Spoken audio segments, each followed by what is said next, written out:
ৰাজ্যত এক প্ৰকাৰে প্ৰতিবিধ সামগ্ৰী অত্যাৱশ্যকীয় সামগ্ৰীৰ পৰা পেট্ৰল ডিজেলকে ধৰি সকলো সামগ্ৰীতে ইতিমধ্যেই দাম বৃদ্ধি হৈছে আৰু এই দাম বৃদ্ধিয়ে এক প্ৰকাৰে সাধাৰণ জনতাক এক প্ৰকাৰে কোঙা কৰিছে। ৰাজ্যজুৰি প্ৰতিবাদ আৰু ৰাজ্যজুৰি প্ৰতিক্ৰিয়া অব্যাহত আছে। বজাৰসমূহলৈ আপুনি যাব নোৱাৰে এটা পৰিৱেশ। সাধাৰণ লোকসকলে বিভিন্ন ধৰণৰ প্ৰতিক্ৰিয়া প্ৰকাশ কৰে। সাধাৰণ লোকসকলে কয় যে আমাৰ দৰে খাটি খোৱা লোকসকলৰ কি হ'ব, তেনেধৰণৰ কথা কয়। আৰু অৱশেষত কালিৰ দিনটোত আমি দেখিবলৈ পাইছোঁ যে ডক্টৰ হিমন্ত বিশ্ব শৰ্মাই কালিৰ দিনটোত জনতা ভৱনত এখন বিশেষ গুৰুত্বপূৰ্ণ বৈঠক অনুষ্ঠিত কৰে আৰু সেই বৈঠকতেই যিসকল বিষয়ববীয়া সেই বিষয়ববীয়াসকলৰ লগত তেওঁলোকে আলোচনা কৰে। কেইবাটাও বিভাগৰ বিষয়ববীয়াসকলক তেওঁ আমন্ত্ৰণ জনায় আৰু তাতেই তেওঁ কেইবাটাও বিভাগৰ যিসকল উচ্চপদস্থ বিষয়া সেই বিষয়াসকলক তেওঁ নিৰ্দেশনা দিয়ে। যিসমূহ গুৱাহাটী মহানগৰীত চলা যিসমূহ বজাৰ, সেই বজাৰসমূহত প্ৰতিবিধ সামগ্ৰীৰ দাম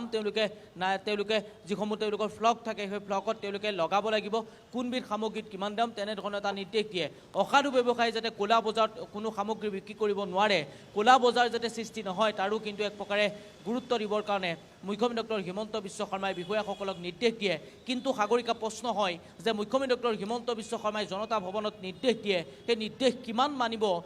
সেইসকল AC ৰুমত সোমাই থকা সেইসকল বৰমূৰীয়াই? ইয়াৰ পূৰ্বেও আমি দেখিবলৈ পাওঁ যে যোগান বিভাগৰ যিগৰাকী মন্ত্ৰী বা যিসকল মন্ত্ৰী সেই ইয়াৰ আগতো মন্ত্ৰীসকলে বিভিন্ন সময়ত আমি দেখিবলৈ পাওঁ বিভিন্ন ধৰণৰ প্ৰতিক্ৰিয়া প্ৰকাশ কৰে। সমান্তৰালকৈ তেওঁলোকে যিসকল উচ্চপদস্থ বিষয়া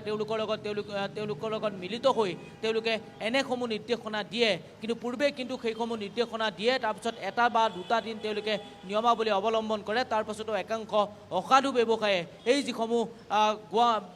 যিসমূহ তেওঁলোকৰ দাম সেই দাম কিন্তু তেওঁলোকে দিনক দিনে কিন্তু বৃদ্ধি কৰে। আপুনি যেনিয়েই নাম লয় বা যি সামগ্ৰীয়ে নাম নলয়, সকলো সামগ্ৰীতে এতিয়া দাম বৃদ্ধি হৈছে। যেতিয়া পেট্ৰল ডিজেলৰ দাম বৃদ্ধি হৈছে এই সময়ছোৱাত, যদি পেট্ৰল ডিজেলৰ যেতিয়া দাম কমিব, ধৰি ল'লোঁ আমি পেট্ৰল ডিজেলৰ দাম কমিলে, কিন্তু এই যিসমূহ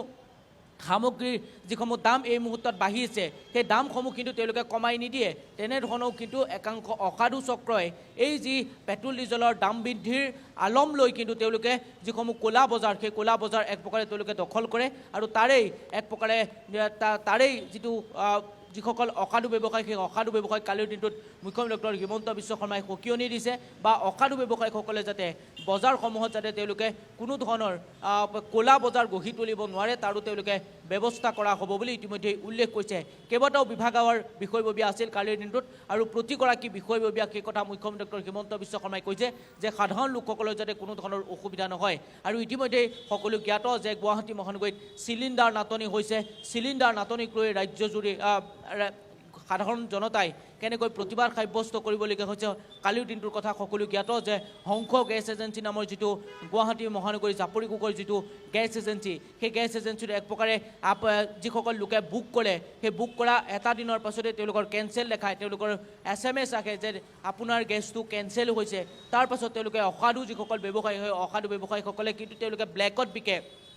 য'ত এটা চিলিণ্ডাৰৰ দাম 900 টকা, সেই চিলিণ্ডাৰ প্ৰায় 3035 টকা দি সকলোৱে ক্ৰয় কৰি আছে। গুৱাহাটী মহানগৰীত ক'লা বজাৰত এনেসমূহ সামগ্ৰী বিক্ৰী হৈছে। তাৰ ওপৰতো কিন্তু মুখ্যমন্ত্ৰী ডক্টৰ হিমন্ত বিশ্ব শৰ্মাই এক প্ৰকাৰে কাৰা নিৰ্দেশ দিছে যাতে এনেসমূহ যাতে ক'লা বজাৰত এইসমূহ সামগ্ৰী যাতে বিক্ৰী কৰিব নোৱাৰে তাৰ কিন্তু তেওঁলোকে ব্যৱস্থা ল'ব। হয়তো 10 বজাত আমি নিৰীক্ষণ কৰিম, গুৱাহাটী মহানগৰীৰ প্ৰতিখন বজাৰত আমি যাবলৈ চেষ্টা কৰিম বা মুখ্যমন্ত্ৰী ডক্টৰ হিমন্ত বিশ্ব শৰ্মাৰ এই যি নিৰ্দেশনা বা কালিৰ দিনটোত যিখন গুৰুত্বপূৰ্ণ বৈঠক অনুষ্ঠিত হৈছিল এই বৈঠকৰ পাছত কিমান দূৰ এইসকল চৰকাৰী বিষয়া এই নিয়মাৱলী মানিছে বা এই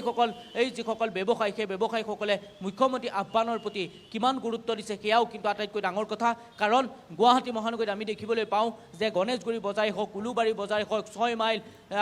আপুনি যেনিয়েই নাম নলওক ক'তো কিন্তু তেনেধৰণৰ আমি বেনাৰ দেখিবলৈ নাপাওঁ। তেওঁলোকে দায়িত্ব কাৰণে বা তেওঁলোকৰ সেয়া কৰ্তব্য বুলি এদিন বা দুদিন তেওঁলোকে লিখিব, এদিন বা দুদিন লিখা সেই যিখন তেওঁলোকৰ ফ্লগ সেই ফ্লগখন কিন্তু তেওঁলোকে প্ৰায় এমাহ 1.5 মাহ ধৰি তেওঁলোকে থৈ দিয়ে, যাৰ ফলত সাধাৰণ ৰাইজে যেতিয়া আজি যদি আপুনি আলু 1 কেজি সাগৰিকা কিনে সেই আলু যদি কাইলৈ যদি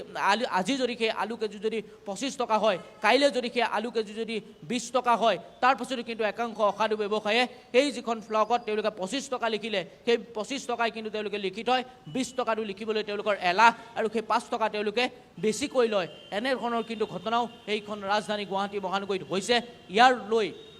ইয়াক লৈ এক প্ৰকাৰে মুখ্যমন্ত্ৰী ডক্টৰ হিমন্ত বিশ্ব শৰ্মাই কালিৰ দিনটোত মই উল্লেখ কৰিছোঁ কালিৰ দিনটোত এক প্ৰকাৰে কেইবাটাও বিভাগৰ বিষয়াসকলৰ লগত তেওঁলোকে আলোচনা কৰিছে আৰু সেই আলোচনাৰ অন্তত তেওঁ সামাজিক মাধ্যমত তেওঁ সেই কথা উল্লেখ কৰিছে ডক্টৰ হিমন্ত বিশ্ব শৰ্মাই কেইবাটাও বিভাগৰ বিষয়াসকলৰ লগত যে তেওঁ আলোচনা কৰিছে আৰু সেই আলোচনাৰ অন্তত এক প্ৰকাৰে কৈছে যে প্ৰতিখন বজাৰত যিসমূহ কোনবিধ সামগ্ৰীত কিমান দাম সকলো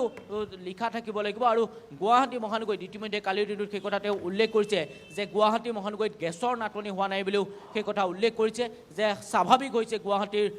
যিসমূহ গেছ সেই গেছ সাধাৰণ যিসকল লোক সেই লোকসকলে স্বাভাৱিক হাৰতেই পাব আৰু সেই কথাও কালিৰ দিনটোত উল্লেখ কৰিছে প্ৰতিগৰাকী বিষয়াৰ লগত তেওঁ আলোচনা কৰিছে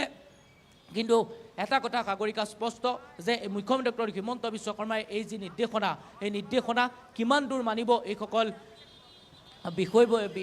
বিষয়াই কিমান দূৰ বা কিমান তেওঁলোকে কাৰ্যকৰী কৰিব বা কিমান তেওঁলোকে বজাৰত যাব সেয়া কিন্তু সকলোৱে জ্ঞাত যে এদিন বা দুদিন তেওঁলোকে যাব তাৰপাছত তেওঁলোকে দায়িত্ব সামৰিব কেতিয়াবা প্ৰশ্ন হয় যে এই যিসকল ব্যৱসায়ী এই ব্যৱসায়ীৰ লগত হয়তো ক'ৰবাত নহয় ক'ৰবাত ভিতৰলি তেওঁলোকৰ মিতিৰালি আছে নেকি এইসকল চৰকাৰী বৰমূৰীয়া তেনেধৰণৰ কিন্তু প্ৰশ্ন উত্থাপিত হয় যেতিয়াই গুৱাহাটী মহানগৰীত বজাৰত বা যেতিয়াই